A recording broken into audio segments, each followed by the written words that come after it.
बिस्मिल्लाहिर्रहमानिर्रहीम। अस्सलाम वालेकुम नादरीन, आप यूट्यूब चैनल देख रहे हैं। मैं इमरान ख़ान हूँ। नादरीन, अब मैंने कुछ वीडियोस देखी हैं जो सोशल मीडिया पे गर्दिश कर रही हैं।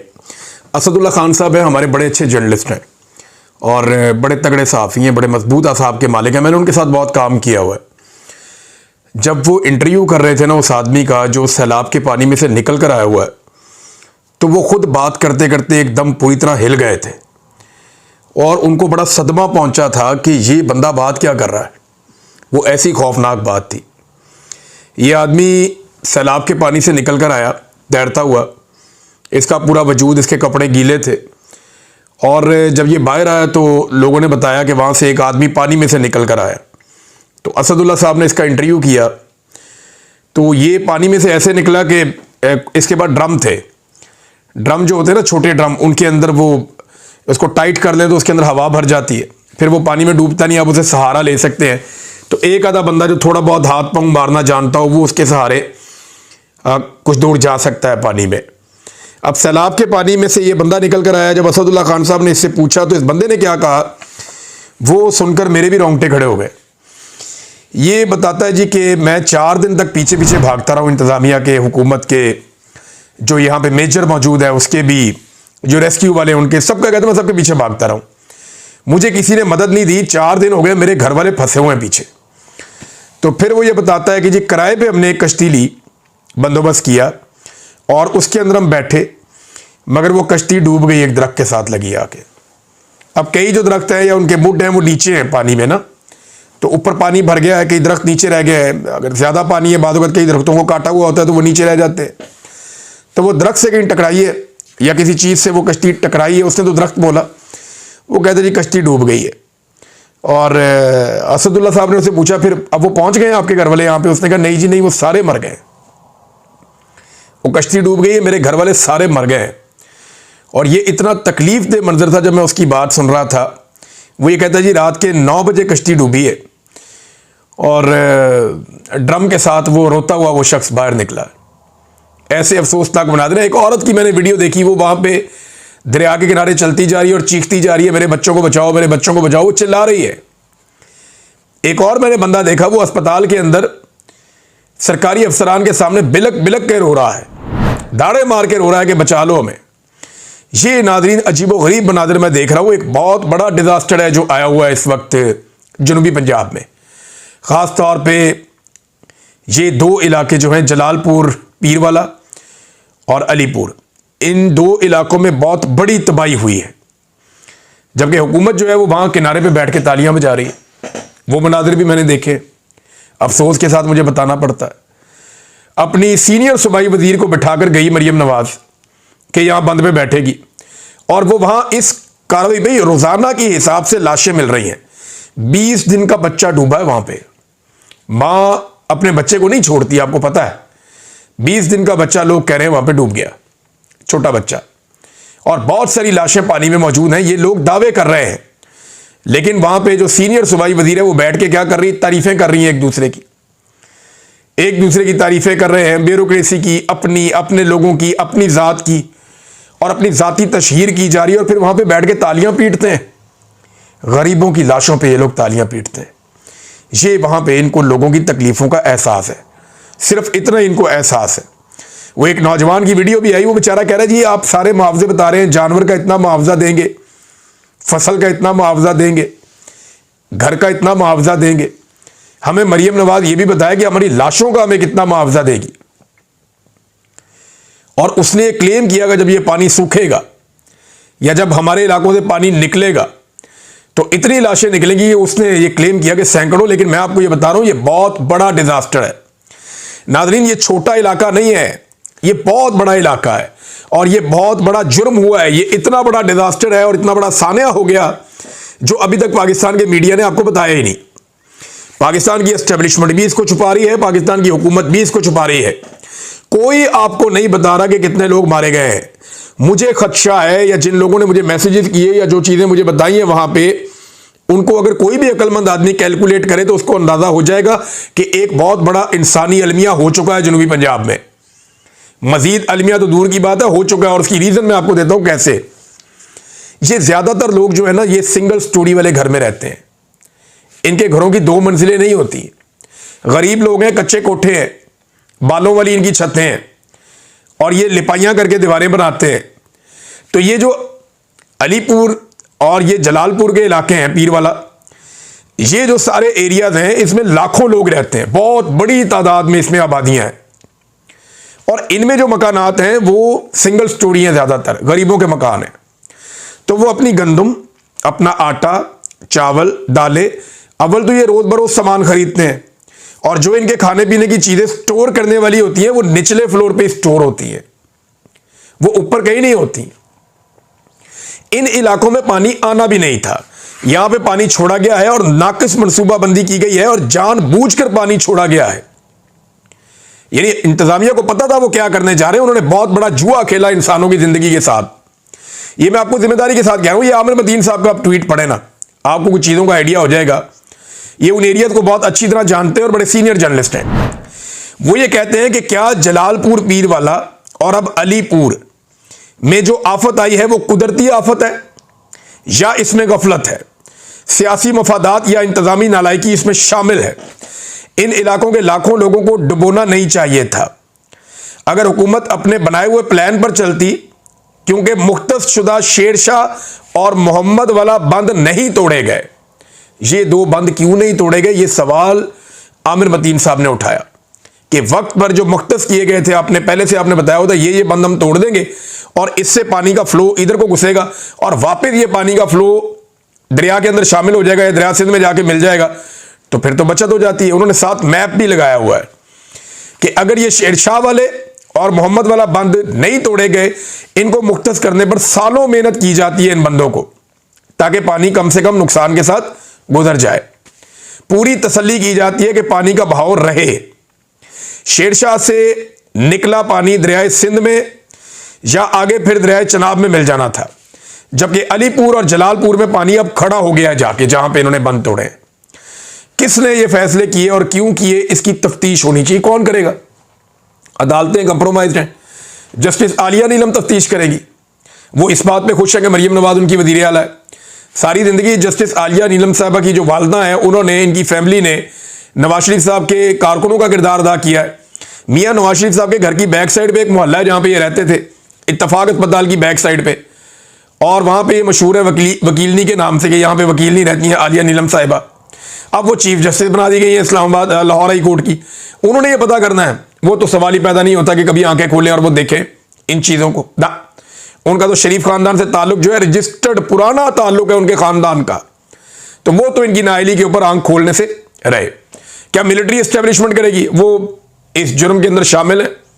ये तो जो जुर्म ये कर रहे हैं इसके अंदर मिलिट्री एस्टेब्लिशमेंट शामिल है और वो कभी भी इनको नाकाम होता हुआ या नामुराद होता हुआ नहीं देख सकती। पाकिस्तान चाहे बर्बाद हो जाए, कौन करेगा इंसाफ? अवाम ही करेगी। ये जब करेगा मेरा रब इंसाफ करेगा और अवाम को इसके लिए हथियार बनाएगा। ये वक्त हम देखेंगे इंशाल्लाह। लेकिन यहां पे बात यह है कि ये बंद क्यों तोड़े गए और इतना बड़ा जुआ क्यों खेला गया। बंद वो तोड़े जाते हैं जिनके पीछे कई सालों की मेहनत होती है कि अगर ये वक्त आया तो ये बंद तोड़ेंगे और यूं पानी निकल जाएगा। ये नहीं होता कि आप एक ऐसा बंद तोड़ दें जहां से पानी इलाकों में दाखिल हो और घरों में जाके खड़ा हो जाए और हफ्तों तक वहां पे खड़ा रहे। ये तजर्बा नहीं होता। ये पाकिस्तान में किया गया है। अब मैं आपको बताता हूं कि ग्राउंड फ्लोर के ऊपर, नीचे वाले फ्लोर के ऊपर सारी खाने पीने की अशिया थी। जब पानी आया तो उससे पहले बताया नहीं गया लोगों को। वार्निंग का कोई सिस्टम नहीं था क्योंकि इन इलाकों में पानी आना ही नहीं था, प्लान तो कहीं और का था। तो यहां के जब बंद तोड़े गए और अचानक अनाउंस किया गया तो लोग नहीं निकल पाए। लाखों लोग अपने अपने इलाकों में रह गए। पानी जब बहुत चढ़ गया, घरों के अंदर दाखिल हो गया, तो उन्हें समझ आई लोगों को यहां से निकलना है। अब निकले कैसे? तो लोग अपनी छतों पे चढ़ गए। अपना जो कीमती सामान है उन्होंने ऊपर कहीं रखा और छतों पे चढ़ गए। अब डर इस बात का था कि हम यहां से चले गए तो हमारी चोरी हो जाएगी, और वहां पे चोरियां हो भी रही हैं। आज भी चोर पकड़े गए हैं, सरकारी गश्ती के अंदर चोरी कर रहे थे आके। तो ये लोगों को डर था कि हम यहां पे छोड़ के भी जा नहीं सकते। लेकिन फिर जब खुराक ना हो तो आपको 1-2 दिन के अंदर एहसास होता है कि खाने के लिए कोई चीज नहीं है, अब गुजारा कैसे करें। तब लोगों ने निकलने की ठानी। अब निकलने का रास्ता कोई नहीं था। बाहर कहीं पे 6 फुट पानी है, कहीं पे 16 फुट पानी है, कहीं 20 फुट पानी है। कई बड़े बड़े दरख्त भी पानी के अंदर डूबे हुए हैं। अब लोग निकल नहीं पा रहे थे। लाखों लोगों ने निकलना था ऊंचे बंदों के ऊपर और बाहर के इलाकों में आना था, तो वो आए कैसे? आने के लिए रास्ता कोई नहीं है, और जो रास्ते हैं उनके ऊपर बहुत सारा पानी है, और पानी से गुजरने के लिए गाड़ी, साइकिल, घोड़ा, गधा, कोई चीज काम नहीं होती, आपको कश्तियां चाहिए। और वहां लोगों के पास कश्तियां ना होने के बराबर थी। हुकूमत ने जो कश्तियां दी, वहां पे पहले 11 कश्तियां पहुंचाई, जिनमें से 9 खराब थी, इंजन ही काम नहीं कर रहे थे, बेड़ा ही गर्क था, काम हो ही नहीं पा रहा था, लोग निकल ही नहीं पा रहे थे। फिर वहां पे प्राइवेट लोग अपनी कश्तियां लेकर पहुंचे। जब इन्होंने फोन किया मकामी लोगों ने कि हमें कश्तियां चाहिए, हमें मदद चाहिए, तो जो प्राइवेट लोग हैं वो अपनी कश्तियां मुख्तलिफ इलाके से, दरिया सिंध से, इधर उधर से लोग लेकर आ गए, और उन्होंने पैसों के एवज लोगों को बाहर निकालना शुरू किया। कुछ फलाई तंजीमें हैं जिनमें 2-4 तंजीमें बड़ा अच्छा काम कर रही हैं, उन्होंने लोगों को निकालना शुरू किया, लेकिन बहुत बड़े पैमाने पर इवैक्यूएशन थी। वो लोगों की इतनी कैपेसिटी होती है, 10,000, 5,000, लाखों लोगों को निकालना था, तो लोगों को निकाले कैसे? अब लोगों ने अपनी मदद आपके तहत, लोगों को आइडिया हो गया कि हमारे मोहल्ले में, हमारे इलाके में कोई कश्ती नहीं आ रही, बिजली भी बंद है, मोबाइल फोन की बैटरियां खत्म हो गई हैं, अब राब्ते नहीं हो पा रहे, हम करें क्या? तो फिर लोगों ने अपने तौर पे निकलने का फैसला किया, और कोई ड्रम के ऊपर लटक के निकला, किसी ने किसी और चीज से अपनी एक छोटी सी कश्ती बनाई, कोई ऐसे निकला। तो लोग मुख्तलिफ तरीकों से वहां से उन्होंने निकलना शुरू किया कि बंद पे पहुंचे और वहां से मदद लेकर आए। और जो प्राइवेट कश्ती वाले हैं वो तो ऐसे भी थे जो लोगों को बिठाते थे, पानी के सेंटर में जाके लोगों से कहते थे और पैसे दो, नहीं तो हम वापस जा रहे हैं, आपको फिर छोड़ देंगे। ऐसे ब्लैकमेल किया, बंदे गिरफ्तार भी हुए। तो अभी भी बहुत सारे लोग अपने अपने घरों पे, दरख्तों पे, ऐसी जगहों पे जो ऊंची है वहां पे पनाहे लेकर बैठे हुए हैं। उनके पास खाने के लिए नहीं है, उनके पास पीने के लिए नहीं है, उनकी फैमिलियां, उनके बच्चे वहां पे मजबूर हैं, उनको एवैक्यूएशन नहीं हो सकी। कोई कितना कर सकता है? हमने भी कश्तियां भेजी हैं, कुछ कश्तियां पहुंच गई हैं, कुछ आज पहुंच जाएगी, कुछ और हम कोशिश कर रहे हैं हमें बाजार से मिल जाएं, अवेलेबल भी नहीं है मार्केट में। ये ऐसी आइटम तो है नहीं कि पड़ी हुई हो और आप खरीद लें। अब जितनी जहां से मिलती है, कहीं से 2, कहीं से 3 हमें मिलती है, हम खरीद लेते हैं। इंजन जो है वो कराची से मिलते हैं, कोई कहीं से मिलते हैं। हम पूरी कोशिश कर रहे हैं, और ये सारी कश्तियां यहां पानी में चल भी नहीं सकती। जो ज्यादा नीचे गहरी वाली कश्ती होती है वो नहीं चलती, जो समंदर में आप चलाते हैं। यहां पे खास कश्तियां चलती हैं, वो लकड़ी वाली कश्तियां चलती हैं। तो अब लोगों को निकालना एक बहुत बड़ी मुसीबत है, और अगर लोगों को नहीं निकाल सकते तो कश्तियों के ऊपर लोगों को आप खाना पहुंचाएं, तो क्या आप इतनी बड़ी तादाद में लोगों को खाना पहुंचा सकते हैं? ये सारा डिजास्टर इस हुकूमत ने किया, ये बात आप याद रखिएगा। ये हमें सूरत-ए-हाल क्लियर होती जा रही है जैसे जैसे हमारे जर्नलिस्ट, हमारे दोस्त, हमारे भाई वहां पे पहुंचे हैं। ये पीछे खड़ी हुई थी पंजाब की सीनियर मिनिस्टर मरियम औरंगजेब, और उसके बिल्कुल करीब खड़ा होकर लड़का बता रहा था, उमर दराज गोंदल साहब को, जर्नलिस्ट हैं, उन्हें बता रहा था कि 4 दिन हो गए इनके तरले मिन्नतें करते हुए, हमारी फैमिली पीछे, उसे लेकर कोई नहीं आ रहा। ये मैंने खुद ये इंटरव्यू सुना। वो ये कहता है जी कि 4 दिन हो गए इनकी हम मिन्नतें कर रहे हैं। सूबाई वजीर की मौजूदगी में वो शायरी बता रहा है कि 4 दिन से मिन्नत कर रहे हैं, हमारी फैमिली कहां है, हम नहीं जानते। लोग छतों पे, दरख्तों पे चढ़े हुए हैं, उन्हें वहां से लेकर आओ, यहां रेस्क्यू करके अभी तक नहीं लाया गया। ये नाज़रीन हालात हैं, और ये एक बहुत बड़ा सानिया भी हो सकता, अल्लाह ना करे। लोग ये कहते हैं कि जो हलाकतें हैं हुकूमत बता ही नहीं रही, और खबर बाहर निकलने नहीं दे रही, और मीडिया के पास इतने वसाइल नहीं है कि वो अंदर जाके देखे। मीडिया के पास अपनी कश्तियां थोड़ी हैं, वो कोई रेस्क्यू वाले के साथ बैठ जाते हैं या किसी और के साथ बैठ जाते हैं। तो मैं जो अपनी टीम है उनसे गुजारिश करूंगा कि एक कश्ती को कम से कम सिर्फ इस काम के लिए आप मुख्तस करें, जो जाए और जाकर सारे इलाकों को देखे और पता करें कि वहां पे कितना नुकसान हुआ है और कितने लोग अभी तक फंसे हुए हैं। रेस्क्यू का काम भी जो है वो साथ साथ जारी रहना चाहिए। लोग जो बाहर आए हैं वो भूखे हैं, परेशान हैं, दुखों से निढाल हैं। ये हालात कर दिए इन्होंने पंजाब के, और ये इसको भी एक अपॉर्चुनिटी के तौर पे ले रहे हैं कि मेरी फोटो सारे देख लें किसी तरह। लैट्रीनों तक पे इन्होंने अपनी फोटो चिपका दी, कोई जगह नहीं छोड़ी, मस्जिद पे फोटो लगा दिया अपना। सीरत नबी का बोर्ड है उसके ऊपर भी फोटो अपना चिपका, कोई जगह नहीं छोड़ी इस खातून ने। एक पागलपन है जो पंजाब के ऊपर मुसल्लत कर दिया गया है, और जो मुसल्लत करने वाले हैं वो कह रहे हैं जी इसको हम पाकिस्तान पे भी मुसल्लत करेंगे, एक वक्त आएगा, खुदा ना खास्ता। ये ऐसा ज़हनी मर्ज है, ये पूरे मुल्क को दीमक की तरह खा जाएगा। ये इतने पागल लोग हैं, लेकिन इन्हें समझ ही नहीं आ रही। ना मिलिट्री एस्टेब्लिशमेंट जो है उन्होंने तो ये सोच लिया कि ये हमारी इंश्योरेंस पॉलिसी है और हम इनकी इंश्योरेंस पॉलिसी है। अब नाजरीन, लोग किस हालत में है मैंने आपको बताया और उसकी वजह भी मैंने आपके सामने रखी है। ये बंद तोड़ने के फैसले सियासी बुनियादों पे हुए हैं और शोबदाबाजों ने किए हैं और एक बड़ा डिजास्टर हो चुका है, लोगों को बचाया नहीं जा सका बदकिस्मती से। मैंने आपको आमिर मतीन साहब का ट्वीट भी पढ़ के सुना दिया। अब नाज़रीन, मादनियात का जो एक इन्होंने मुआहदा किया, जहाँ पे आर्मी चीफ भी थे, वज़ीर आज़म भी था, जहाँ पे वो डिप्टी वज़ीर आज़म भी थे, ये सारे इकट्ठे थे वहाँ पे, जाली वज़ीर आज़म है। बहरहाल इसके ऊपर एक जुल्फी बुखारी साहब ने ट्वीट किया और एक बड़ी अहम चीज़ पे निशानदेही की, और जब हमने गौर किया तो वो बुखारी साहब ठीक बात कर रहे हैं। देखिए, chief of the army staff से लेकर प्राइम मिनिस्टर और डिप्टी प्राइम मिनिस्टर और पूरी काबीना सब ने एक ऐसी कंपनी के साथ एमओयू पर दस्तखत कर दिए सोने, तांबे और रेयर अर्थ मिनरल के लिए, जो एक बड़ी छोटी सी कंपनी है, बिल्कुल ही फारक कंपनी, कोई खातर खा मालियत ही नहीं है इस कंपनी की। इसकी सालाना आमदनी जो है वो $7 मिलियन, कुछ भी नहीं है, जीरा, छोटा सा, बिल्कुल आटे में नमक के बराबर, बिल्कुल कोई औकात ही नहीं है कंपनी की।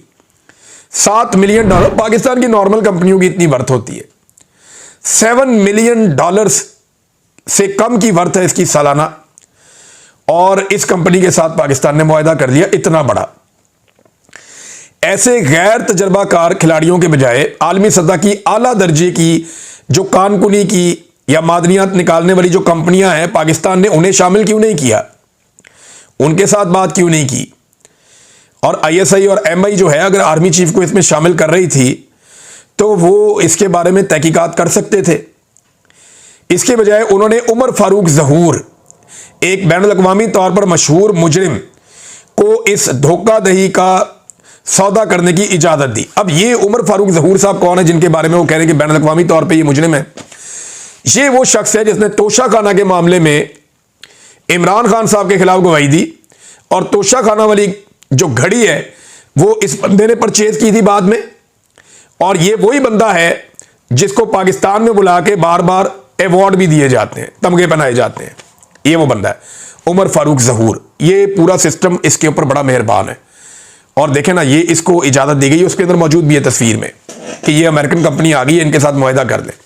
आर्मी चीफ, वज़ीर आज़म सारे बैठे हैं, और वो जो कंपनी है उसकी वर्थ जो वज़ीर आज़म की अपनी जो शुगर मिल है उससे भी कम है। वज़ीर आज़म की अपनी कंपनियां पाकिस्तान की उससे ज़्यादा तगड़ी हैं, और बहुत सारी कंपनियां पाकिस्तान में उससे बहुत ज़्यादा तगड़ी हैं। जो ये एक बिल्कुल मामूली सी कंपनी वहाँ से लाके, वजह क्या है ये आने वाले दिनों में पता चलेगा। वो ये कह रहे हैं जुल्फी बुखारी साहब के लामहला सच सामने ज़रूर आएगा, और एक बार फिर इसका खुमियाजा पाकिस्तान को भुगतना पड़ेगा। और यानी कोई मोतबर कानकुनी की जो कंपनियां हैं उन्हें अगर मंगाते और उनसे काम लेते तो वो बेहतर होता।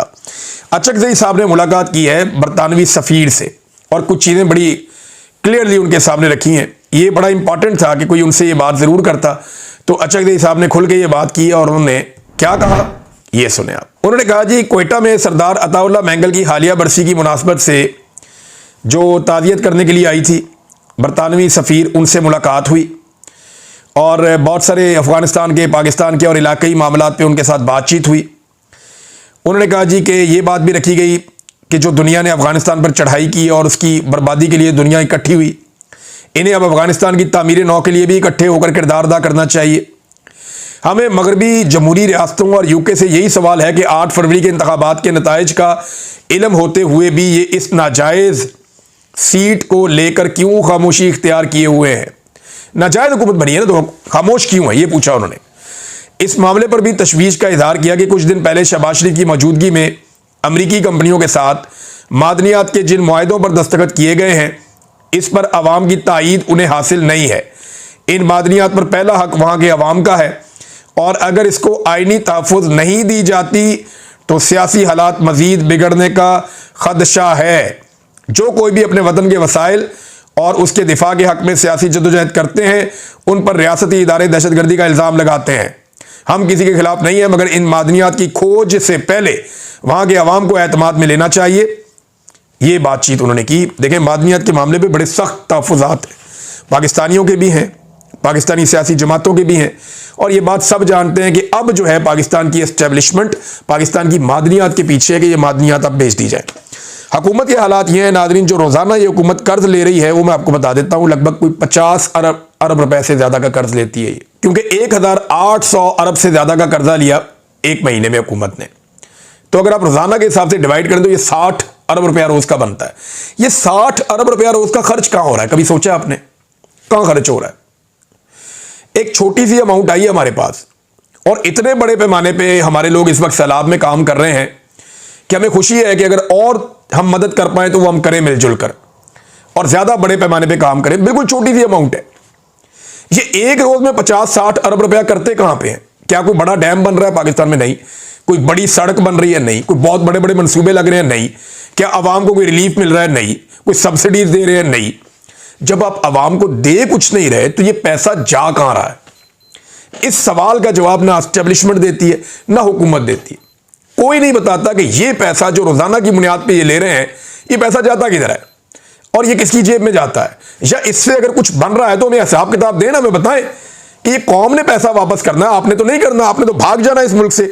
एस्टेब्लिशमेंट के लोग रिटायर होंगे, वो अपने नए देशों में चले जाएंगे, ये सियासतदान रिटायर होंगे, इनके बच्चे आगे बेवकूफ बनाएंगे और ये कारोबार अपना पाकिस्तान से बाहर रखते हैं, घर भी अपने पाकिस्तान से बाहर रखते हैं। तो इनके लिए ना बड़ा सिंपल फॉर्मूला है, ये एक एक रुपए का जवाब दें कौम को, जो जवाब ये कौम को नहीं देते। नादरीन, आज तोशाखाना 2 की समाअत थी जो दोबारा से कैंसिल कर दी गई है। वजह क्या है? इमरान खान साहब के वो सख्त बयानात जो पाकिस्तान की मिलिट्री एस्टेब्लिशमेंट को बुरे लगते हैं। इमरान खान साहब से जब भी लोग मिलते हैं वो बड़ी सख्त बात करते हैं, स्ट्रेट बात करते हैं। लिहाजा एक मरतबा फिर तोशाखाना 2 की समाअत जो है उसको कैंसिल किया गया है। देखते हैं अब कब समाअत होती है। बहरहाल अब तक के लिए इतने ही, अपना ख्याल रखिएगा, अपने इस चैनल का भी। अल्लाह हाफ़िज़।